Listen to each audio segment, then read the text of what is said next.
ఎవడి లోకంతో స్నేహం చేయగొరును వాడు దేవునికి శత్రువగును. యాకోబు 4:4. ఈ రోజుల్లో ప్రతి ఒక్కరు మనుషులతో, లోకంతో, మరి ముఖ్యంగా సెల్ ఫోన్తో సహవాసం చేస్తున్నారు. ఫోన్లో మాట్లాడడం, సినిమాలు చూడడం, యూట్యూబ్లో పనికిమాలిన చెత్త చెదారం, అశ్లీల చిత్రాలు వీక్షించడం మరియు గేమ్స్ ఆడడం, ఇలా రోజుకు గంటల తరబడి సమయాన్ని వృధా చేస్తూ ఈ లోకంతో స్నేహం చేస్తున్నారు.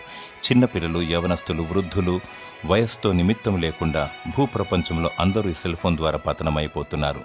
అశ్లీల చిత్రాలు చూసినప్పుడు వ్యభిచార, కామ, వికార తలంపులు రేకెత్తుతాయి.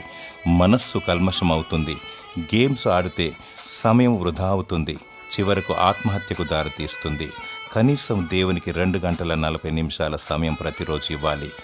లోకంతో, సెల్ ఫోన్తో సహవాసం చేస్తే ఆత్మీయంగా చనిపోతావు. దేవునితో సహవాసం చేస్తే నిత్య జీవాన్ని పొందుకుంటావు. దేవుడు తన సహవాసమును అనుగ్రహించి నిన్ను బ్రతికించునుగాక. ఆమెన్.